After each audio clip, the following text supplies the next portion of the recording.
നമസ്കാരം. നമ്മൾ ഇന്ന് നിൽക്കുന്നത് ശുദ്ധവായുവിൻ്റെ പറുദീസയായ തപോവനിലാണ്. ഇവിടെ 6 ഏക്കറിൽ 600-ൽ പരം വിദേശിയും സ്വദേശിയുമായ പ്ലാവുകളുണ്ട്. തപോവനിലെ വേറൊരു പ്രത്യേകതയാണ് ഈ ബയോകേവ്. ഇതെല്ലാം നട്ടുപരിപാലിക്കുന്നത് അഡ്വക്കേറ്റ് വില്യം രാജീവ് സാറാണ്. നമുക്ക് പുള്ളിയെ പരിചയപ്പെടാം.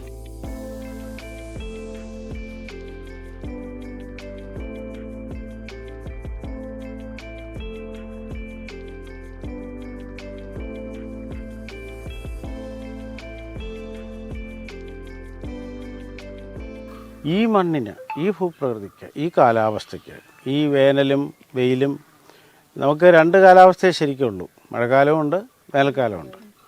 ഈ കാലാവസ്ഥയ്ക്ക് ഏറ്റവും പറ്റിയ, ഏറ്റവും സ്യൂട്ടബിളായിട്ടുള്ള വൃക്ഷം പ്ലാവ് തന്നെയാണ്. പിന്നെ പ്ലാവിന് വെറും മരമല്ലല്ലോ. ഈ പ്ലാവിൽ നമുക്ക് ചക്ക ഉണ്ടാകുന്നു എന്നുള്ളത് നമുക്കെല്ലാവർക്കും അറിയാവുന്ന കാര്യമാണ്. പക്ഷേ ചക്കയുടെ മഹത്വം നമ്മൾ അറിഞ്ഞു തുടങ്ങിയിട്ട് ഒരു 5-10 കൊല്ലമേ ആവുന്നുള്ളൂ. നിങ്ങൾക്ക് ആരോഗ്യശാസ്ത്രമായിട്ട് ബന്ധപ്പെട്ടൊരു പ്രധാനപ്പെട്ട പ്രശ്നം ഈ ബോഡി മെറ്റബോളിസത്തെ പെർഫെക്റ്റ് ആക്കാൻ കഴിയുന്ന ഒരൊറ്റ വെജിറ്റബിളേ ഉള്ളൂ, ഒറ്റ ഫ്രൂട്ടേ ഉള്ളൂ. ഒരേ സമയം വെജിറ്റബിളും ഫ്രൂട്ടുമാണ് ചക്ക, അല്ലേ? ഈ ചക്കയ്ക്കകത്ത് പെക്റ്റിൻ എന്ന് പറയുന്നൊരു ഇൻഗ്രീഡിയൻ്റ് ഉണ്ട്, പെക്റ്റിൻ. ഈ പെക്റ്റിനാണ് മെറ്റബോളിസത്തെ പെർഫെക്റ്റ് ആക്കുന്നത്. മെറ്റബോളിസം എന്ന് പറഞ്ഞാൽ നിങ്ങളോട് ഞാൻ പറഞ്ഞു തരേണ്ട കാര്യമില്ല. നമ്മുടെ അകത്തേക്ക് എടുക്കുന്ന ഭക്ഷണത്തിൻ്റെ അത്രയും അളവ് പുറത്തേക്കും പോകും. നമ്മുടെ ശരീരത്തിന് ആവശ്യമായ മൈക്രോ ന്യൂട്രിയൻ്റ് അത്തരം ഇൻഗ്രീഡിയൻസ് എല്ലാം ഭക്ഷണത്തിൽ നമ്മൾ എടുക്കും. അപ്പോൾ ബോഡി മെറ്റബോളിസത്തെ, ശാരീരിക പ്രവൃത്തിയെ, അല്ലെങ്കിൽ ശരീരത്തിൻ്റെ എന്താണ് പറയുക, ആന്തരിക പ്രവൃത്തികളെ ഇത്രയും പെർഫെക്റ്റ് ആക്കാൻ ചക്കയല്ലാതെ വേറെ ഒരു സംഗതിയില്ല. ഒരു കുതിര, ആ കുതിര ഇപ്പോൾ പ്രഗ്നൻ്റ് ആണെന്ന് കരുതപ്പെടുന്നു. കുതിരയുടെ പ്രസവം, ഇവിടെ നേരത്തെ ഒരു കുതിര പ്രസവം നടന്നതാണ്. അതൊരു പോണിയായിരുന്നു. പിന്നെ അതിൻ്റെ ഉടമ വേറൊരാളായിരുന്നു, അയാളതിനെ കൊണ്ടുപോയി. ഇപ്പോൾ ഇവള് പ്രഗ്നൻ്റാണ്. അവളുടെ പേര് ദേവി എന്നാണ്. അപ്പോൾ അവളുടെ പിന്നെ ഒരു കാര്യമുള്ളത്, നമ്മുടെ മൃഗഡോക്ടർമാരിൽ കുതിരയെ ചികിത്സിക്കുന്നവരാരും കൊല്ലത്തില്ല, ആരുമില്ല. നിങ്ങൾക്കൊക്കെ നോക്കാവുന്നതാണ്.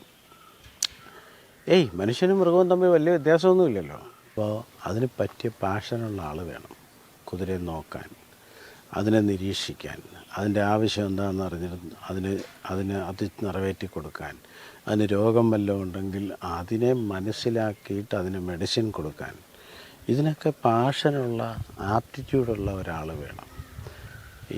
നമ്മുടെ ചെറുപ്പക്കാരെന്ന് പറയുമ്പോൾ അത് അപായകരമായ ഒരു ലൈഫ് സ്റ്റൈലിലേക്ക് ചെന്നപ്പെട്ട് കഴിഞ്ഞിരിക്കുന്നു.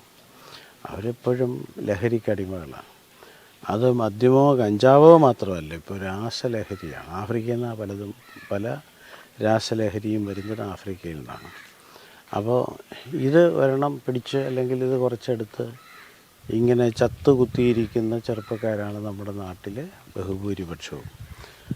അപ്പോൾ അതിൽ നിന്ന് അത് ചെയ്യാത്ത, അത്യാവശ്യം ഒരു ബേസിക് ക്യാരക്ടർ മെയിൻറ്റെയിൻ ചെയ്യുന്ന ആളുകളുണ്ടെങ്കിൽ ഞാനിതിനുള്ളിൽ കയറ്റും. അത്രയേ ഉള്ളൂ. This provoked me, this invention and the superiority of chalk as a vegetable as well as a fruit. അത് വന്നപ്പോഴാണ് എന്തുകൊണ്ട് നമ്മൾ ഈ പറമ്പിലും തൊടിയിലുമൊക്കെയുള്ള പ്ലാവ് കളഞ്ഞത് എത്ര വലിയ പാപമാണെന്ന് തോന്നിയത്. അതുകൊണ്ട് ഞാൻ എന്ത് ചെയ്തു, റബ്ബറും വെട്ടിക്കളഞ്ഞു. ഈ 10 വർഷമായുള്ളൂ ഞാൻ കൃഷിയിലേക്ക് വന്നിട്ട്. 15 വയസ്സ് വരെ ഒത്തിരി കൃഷിയൊക്കെ ഉണ്ടായിരുന്നൊരു വീടാണ് എൻ്റേത്. അപ്പോൾ ആ വലിയ കൃഷിയും സംഗതികളൊക്കെ കണ്ടു വളർന്ന ഒരാൾ. പിന്നെ കോളേജിലൊക്കെ ചെന്നപ്പോൾ ഞാൻ വലിയ ബിസിയായിപ്പോയി. ഞാൻ 60 വയസ്സായപ്പോൾ അമ്മ പറഞ്ഞു, ഇനി നിൻ്റെ മുതൽ നീ നോക്കിക്കോ എന്ന് പറഞ്ഞു. അപ്പോഴും ഞാൻ അതെടുത്തില്ല. അടുത്ത വർഷം അമ്മ മരിച്ചു.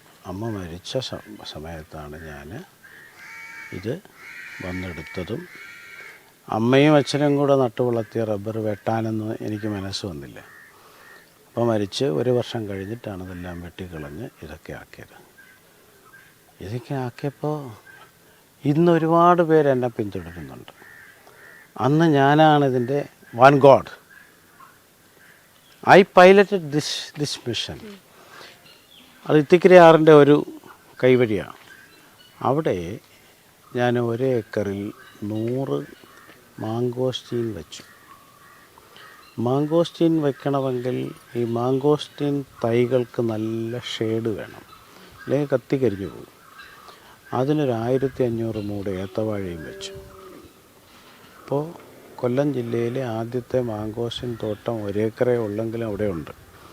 അവിടെ തന്നെ എനിക്ക് വേറെ കുറച്ച് ഭൂമിയും കൂടിയുണ്ട്. അപ്പോൾ എൻ്റെ കസിൻ കൂടി എന്നോടൊപ്പം വന്ന് കൂടിയിട്ടുണ്ട്. അവനും അവിടെ കുറച്ച് ഭൂമിയുണ്ട്. എല്ലാം റിവർ ബെഡിലാണ്. അപ്പോൾ ഇപ്പം മൊത്തം അവിടെ ഒരു 6 ഏക്കർ ഞങ്ങളുടെ 2 പേരുടെയും കൂടി കൈവശത്തിലുണ്ട്. ക്യാൻസർ വരാതിരിക്കാനുള്ള വഴി എന്താ? ഒരു ദിവസം 30 ഗ്രാംസ് ഓഫ് ചക്ക കഴിക്കുക. 30 ഗ്രാംസ്.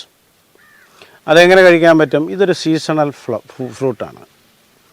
6 മാസം മാക്സിമം. ഇവിടെ പക്ഷേ തപോവനിൽ എല്ലാ മാസവും ചക്കയുണ്ട്. ചിലപ്പോൾ വെട്ടാൻ കാണത്തില്ലെന്നേ ഉള്ളൂ, പക്ഷെ ചക്ക എപ്പോഴും ഉണ്ട്. ഇതിനെ ഒരു 30 ഗ്രാം പെർ ഡേ എങ്ങനെ കഴിക്കാൻ പറ്റും? പറ. ഉണക്കാം. ഉണക്കിയാൽ ചക്കയുടെ ആ തനത് രുചിയും ഗുണവും എല്ലാം അങ്ങ് പോകും. ഇപ്പോൾ ഇഷ്ടം പോലെ ഇന്നോവേഷൻസ് ഉണ്ട്. Dehydrate Jack. അപ്പോൾ ഏറ്റവും കൂടുതൽ പെറ്റിനുള്ളത് ടെൻഡർ ജാക്കിലാണ്. ഇതിനൊക്കെ ഇച്ചിരി വളരണം. ഒരു 4 കിലോ ഒക്കെ എത്തുമ്പോൾ ഈ ടെൻഡർ ജാക്കിലാണ് ഏറ്റവും കൂടുതൽ പെറ്റിനുള്ളത്. എന്ന് വെച്ചാൽ ഏറ്റവും കൂടുതൽ നാരും പെക്റ്റിനും ഒക്കെ ഉള്ളത് ആ സമയത്താണ്. ആ സമയത്ത് അതിനെ കട്ട് ചെയ്യുക, ഡീഹൈഡ്രേറ്റ് ചെയ്യുക, പൾവറൈസ് ചെയ്യുക, പാക്ക് ചെയ്യുക, കൊടുക്കുക. നമ്മുടെ തലച്ചോറിലെ ഓരോ പ്രാണമുകുളങ്ങളും വെന്ത് ഉരുകി അത് നിലംപൊത്തുന്ന നിലയിലാണ്. നിലംപൊത്തുക എന്ന് വെച്ചാൽ ദ മാൻ വിൽ കൊളാപ്സ്. എന്തുകൊണ്ട്? എങ്ങനെ? അവൻ ഈ ഔട്ടാവും. മനസ്സിലായില്ലേ? അങ്ങനെ ഔട്ടാവുന്നവനെ തിരിച്ചു പിടിക്കാനാണ് ഇത്. ഈ നമ്മുടെ സംസ്കാര സമ്പന്നരാകുന്നത് ഈ ശരീരത്തിൻ്റെ ചലനങ്ങളെയൊക്കെ വടി പോലെ നിയന്ത്രിച്ചു പോയി റോബോട്ടിക് സ്റ്റൈലിലെ വാക്കുമൊക്കെയാണെന്ന് എങ്ങനെയോ ഏതോ ഒരു അപകടകരമായ ചിന്ത നമ്മളിലെല്ലാം ഉണ്ട്. ഒന്ന് ഡാൻസ് ചെയ്തോണ്ട് എന്തോ കുഴപ്പം? അങ്ങനെ വന്നു കഴിഞ്ഞാൽ എന്തു വരും? ജീവിതം അതിൻ്റെ പെർഫെക്റ്റ് റിതത്തിലേക്ക് എത്തത്തില്ലേ? അങ്ങനെ പെർഫെക്റ്റ് റിതത്തിലേക്ക് നമ്മുടെ ജീവിതത്തെ കൺവെർട്ട് ചെയ്യുന്നതിന് വേണ്ടിയിട്ടുള്ള ഒരു പരിപാടിയാണ് നമ്മുടെ ദാറ്റ് ഈസ് ദി ഐഡിയ ബയോകേവ്. ബയോകേവ് കഴിഞ്ഞ് ഈ നമ്മുടെ റെയിൻ ഡാൻസും കഴിഞ്ഞാൽ ആ വെള്ളത്തിൻ്റെ മുകളിൽ ഒരു പ്ലാറ്റ്ഫോം ഇട്ടിരിക്കുന്നുണ്ടോ? അതിന് റൂഫും കൂടെ വരും. റൂഫും കൂടെ വന്നാൽ യു ക്യാൻ പ്രേ. ധ്യാനം പറ്റും, യോഗ പറ്റും. അപ്പോൾ ഇവിടെ വന്നാൽ ഭാവിയിൽ ഈ ഭ്രാന്തനെ ഒരു പെർഫെക്റ്റ് മാനാക്കി, ഭ്രാന്തെന്ന് വെച്ചാൽ ഞാൻ ഉദ്ദേശിക്കുന്ന സൈക്കോസിസ് അല്ല, പിരിപിടിച്ചു വരുന്ന ഒരുത്തനെ പെർഫെക്റ്റാക്കി അവൻ്റെ മെൻ്റൽ ട്രാങ്കുലിറ്റിയെ ഒന്ന് ഈക്വലൈസ് ചെയ്ത് വിടാൻ കഴിഞ്ഞേക്കും എന്നുള്ള ഒരാഗ്രഹമാണ് ഇതിൻ്റെയൊക്കെ പുറകിൽ ഉള്ളത്. വരിക്കയ്ക്ക് ഇംഗ്ലീഷ് വാക്കില്ല, കൂഴയ്ക്കും ഇംഗ്ലീഷ് വാക്കില്ല. വരിക്കയ്ക്ക് ഞാനൊരു വാക്ക് കണ്ടുപിടിച്ചു.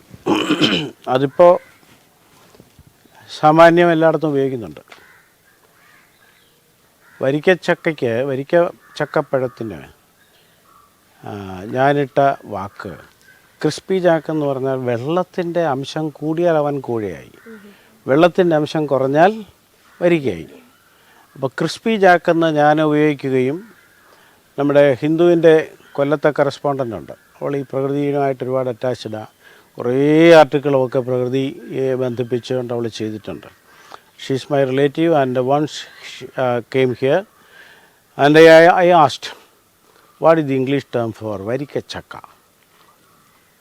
സാഹിബിൻ്റെ അല്ല ഈ സാധനം, അതുകൊണ്ടാണ്. അപ്പോൾ ഞാൻ പറഞ്ഞു ഞാനതിനെ വിളിക്കുന്ന ക്രിസ്പി ജാക്ക് എന്നാണ്. ഒരു 3 ദിവസം കഴിഞ്ഞപ്പോൾ ഇവൾ തപോവനെക്കുറിച്ചൊരു 8 കോളത്തിൽ ആൾ എഡിഷൻ ഹിന്ദു ഒരു ഗംഭീര ആർട്ടിക്കിൾ വന്നു. അതിനകത്ത് അവൾ പറഞ്ഞിരുന്നു 600 ക്രിസ്പി ജാക്ക് ഫ്രൂട്ട്സ് എന്നൊക്കെ പറഞ്ഞുകൊണ്ട് ആ വാക്കിപ്പോൾ പോപ്പുലറാണ്. കൂഴയ്ക്ക് ഇനിയും വാക്കില്ല, നിങ്ങൾക്ക് ആർക്കെങ്കിലും കോൺട്രിബ്യൂട്ട് ചെയ്യാം. കൂഴച്ചക്ക